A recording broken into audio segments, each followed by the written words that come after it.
लखनऊ का अकबर नगर एक बार फिर से चर्चाओं में आ गया। राजधानी लखनऊ में अवैध निर्माण गिराने को लेकर बवाल हो गया। इमारत के गिरने के बाद कुछ लोगों के दबे होने की अफवाह फैल गई तो गुस्साए लोगों ने हंगामा शुरू कर दिया। जब तक पुलिस और प्रशासन की टीम कुछ समझ पाती, लोगों ने पथराव शुरू कर दिए।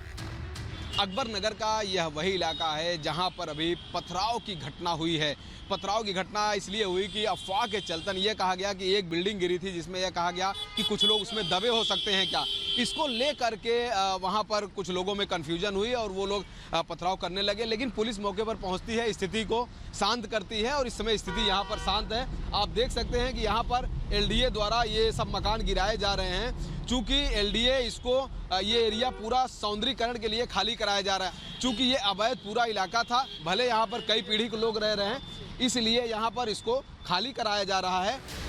हालात को देखते हुए मौके पर भारी संख्या में पुलिस फोर्स को तैनात कर दिया गया। हालांकि स्थिति अब काबू में बताई जा रही है। ध्वस्तीकरण की कार्रवाई माननीय न्यायालय के निर्देशों के क्रम में यहाँ पर चल रही थी। उस दौरान एक जो बिल्डिंग है उसका स्लैब साइड वाली झोपड़ी के ऊपर टकराया है, जिसकी वजह से लोगों ने कुछ अफवाह फैलाई, पथराव हुआ।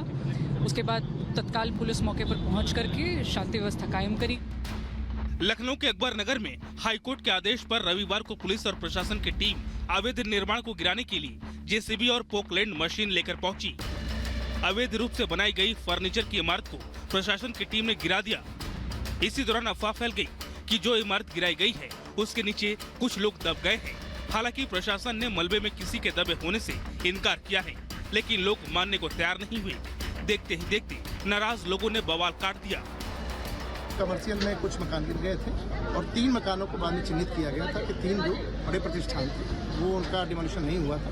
उसमें 2 गिर गए थे, तीसरा मकान भी गिर गया। उसके बाद कुछ लोगों ने दूषित होकर, लोकल लोगों ने, उनको ये भ्रम था कि रेजिडेंशियल भी गिराया जा रहा है, लेकिन जो माननीय उच्च न्यायालय का आदेश है उसका हम लोग पालन कर रहे हैं। और किसी का रेजिडेंशियल जब तक हम लोग उसको स्थापित करेंगे और प्रधानमंत्री आवास योजना का लाभ देंगे, उसके लिए कैंप लगा हुआ है, उसके बाद ही उनका 31 तारीख के बाद ही रेजिडेंशियल मकानों के बारे में हम लोग किसी प्रकार का डिमोलिशन ड्राइव लगाएंगे। कुकरेल नदी के किनारे सरकारी जमीन पर करीब 40 साल से अवैध कब्जा किया गया है। अधिकारियों का कहना है कि जिसने भी गलत अफवाह फैलाई उसके खिलाफ कठोर कार्रवाई की जाएगी और लोगों से शांति व्यवस्था बनाए रखने की अपील भी की। रविवार को जिस तरह से अवैध निर्माण की कार्रवाई के विरोध में पत्थरबाजी हुई, उसने हल्द्वानी हिंसा की याद दिला दी। हल्द्वानी में भी हाईकोर्ट के आदेश पर पुलिस और प्रशासन की टीम अवैध निर्माण को गिराने पहुंची थी, लेकिन उपद्रवियों ने पत्थरबाजी करते हुए हिंसा का रूप दे दिया। हल्द्वानी में कई दिनों तक कर्फ्यू लगा रहा।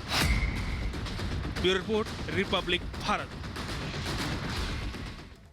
और चलिए आगे बढ़ते बात कर लेते हैं जम्मू कश्मीर की, जहां की पुंछ में बताया जा रहा है कि आतंकी ठिकाने का पता चला है और यहां से 7 IED सुरक्षा बलों ने बरामद किए हैं। इस वक्त ये बड़ी खबर सामने आ रही है जम्मू कश्मीर के पुंछ से, जहां आतंकी ठिकाने का पता चला है, भांडाफोड़ हुआ है, 7 IEDs मिले हैं। सुरक्षा बलों को वायरलेस फोन भी यहां से मिला है। सूरनकोट के दारा सांगला में ये 7 IEDs मिले हैं। पुंछ जिले के सूरनकोट इलाके में ही यहां पर आतंकी ठिकाना बनाया गया था। ये तस्वीरें हम आपको दिखा रहे हैं जहां 7 IEDs मिले, यानी कोई बड़ी प्लानिंग थी जिसको लेकर अब जांच सुरक्षा बल तेज कर चुके हैं। वायरलेस फोन भी मिला है। आतंकी ठिकाने का भांडाफोड़ होने के बाद हर लिहाज से अब सुरक्षा बल कार्रवाई कर रहे हैं, जांच कर रहे हैं। तस्वीरें हम आपको सबसे पहले रिपब्लिक भारत पर दिखा रहे हैं कि आखिर किस तरीके से इस बड़े हमले को अंजाम देने की क्या कोशिश थी। सुरक्षा बलों को यह बड़ी कामयाबी मिली है जम्मू कश्मीर पुंछ में, जहां पर यह आतंकियों का जखीरा बरामद किया गया हथियारों के।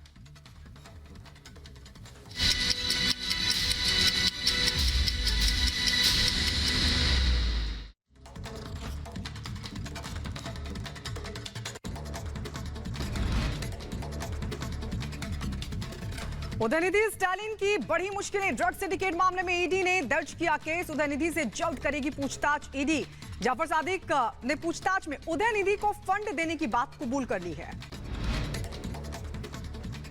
चुनाव आयोग आज अपने सभी पर्यवेक्षकों से करेगा मुलाकात। वहीं दिल्ली के विज्ञान भवन में होगी बैठक। लोकसभा चुनाव की तैयारियों पर होगी चर्चा। लखनऊ में प्रशासन की टीम पर हुआ हमला। लोगों ने किया टीम पर पथराव। अतिक्रमण गिराने गई थी ये टीम। हंगामे के बाद घटनास्थल पर पहुंचा पुलिस प्रशासन तो वही मामले को करवाया शांत, वही मामले की जांच में जुटी पुलिस की टीम। लखनऊ के अकबर नगर इलाके में भारी संख्या में पुलिस बल तैनात। नगर निगम और एलडीए ने काम पर लगाई है रोक। कल शाम हुआ था भारी बवाल। लखनऊ के अकबर नगर में हुए बवाल के बाद एक्शन, पुलिस ने 7 नामजद और कई अज्ञात के खिलाफ दर्ज की एफआईआर। उधर तमिलनाडु के वेलोर में मैना कोल्लई उत्सव में हुआ हादसा। मंदिर उत्सव के दौरान 7 फीट ऊंचा रथ ढहा। किसी के हताहत होने की फिलहाल कोई खबर नहीं। हरियाणा के रेवाड़ी में दिखा रफ्तार का कहर, सड़क हादसे में 6 लोगों की मौत तो 6 लोग घायल। उधर उत्तर प्रदेश के गोरखपुर में अनियंत्रित कार ने 3 युवकों को कुचला। 2 लोगों की मौत, एक की हालत गंभीर। उत्तर प्रदेश के नोएडा में पुलिस को मिली बड़ी कामयाबी, मुठभेड़ में 2 बदमाशों को किया गया गिरफ्तार।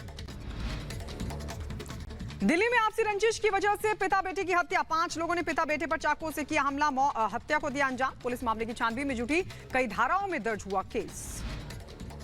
उत्तर प्रदेश के संत कबीर नगर में बेखौफ बदमाशों ने घर में घुसकर सुभाष नेत्री नंदिनी राजभर की हत्या की। जमीनी विवाद को लेकर की हत्या, तो मौके पर भारी पुलिस बल मौजूद। नंदिनी राजभर की हत्या से लोगों में आक्रोश, जमकर किया हंगामा। दोषियों के खिलाफ सख्त कार्रवाई की उठाई मांग।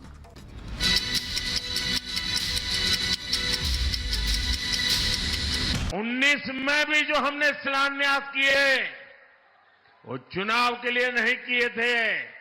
आज उसको धरातल पर उतरते हुए देख सकते हैं, उद्घाटन कर चुके हैं। ये मोदी की गारंटी है कि जिस काम का वो शिलान्यास करते हैं जल्द ही उस काम को पूरा कर उद्घाटन भी करते हैं। इसके कई उदाहरण मौजूद हैं, मगर मोदी कैसे देश को 1 लाख करोड़ रुपए की सौगात देने जा रहे हैं। उनमें गुरुग्राम और दिल्ली का एक्सप्रेसवे भी एक खास है। मगर ऐसी 112 परियोजनाओं का तोहफा मोदी हरियाणा से देने वाले हैं। इनमें आंध्र प्रदेश में 14,000 करोड़ रुपए की लागत से बनने वाले बेंगलुरु एक्सप्रेसवे की सौगात होगी, तो 2,950 करोड़ की लागत से नेशनल हाईवे 16 का विकास भी होगा। कर्नाटक में 8,000 करोड़ रुपए की लागत से नेशनल हाईवे 748A का विकास होगा, तो 2,750 करोड़ रुपए के कई विकास कार्यों की भी शुरुआत होगी। हरियाणा में 4900 करोड़ की लागत से शामली अंबाला नेशनल हाईवे का भी विकास होगा, तो उत्तर प्रदेश में 4600 करोड़ की लागत से लखनऊ रिंग रोड का हिस्सा बनने वाला है। पंजाब में 3800 करोड़ की लागत से अमृतसर भटिंडा कॉरिडोर होगा, तो हिमाचल प्रदेश को 3400 करोड़ की लागत से नेशनल हाईवे 21 के विकास की सौगात दी जा रही है। इसके साथ ही देश के कई राज्यों में 32,700 करोड़ रुपए की 39 अन्य परियोजनाएं भी शामिल हैं। यानी ज्यादातर राज्यों को कुछ न कुछ मिल रहा है। वैसे तो मोदी की ये विकास यात्रा कई दिनों से जारी है। वो 27 फरवरी से लेकर 13 मार्च तक करीब 15 राज्यों को लाखों करोड़ रुपए की सौगात दे रहे हैं। देश में किस स्पीड पर काम हो रहा है। पिछले 75 डेज में मैंने करीब 9 लाख करोड़ रुपए के प्रोजेक्ट का शिलान्यास और लोकार्पण किया है। मोदी देश के नाम कुछ ही घंटों में 1 लाख करोड़ के विकास काम और भी सौंपने जा रहे हैं, जिनमें दिल्ली और गुरुग्राम का द्वारका एक्सप्रेसवे भी शामिल है। अब इस एक्सप्रेसवे के बारे में कुछ खास बातें जान लीजिए। 4100 करोड़ रुपए की लागत से 8 लेन एक्सप्रेसवे के हिस्से की शुरुआत होने जा रही है। 19 किलोमीटर लंबे हरियाणा सेक्शन की शुरुआत होने जा रही है। नेशनल हाईवे 48 पर दिल्ली और गुरुग्राम में इसके बनने से अब ट्रैफिक में सुधार हो जाएगा और दिल्ली के IGI एयरपोर्ट से गुरुग्राम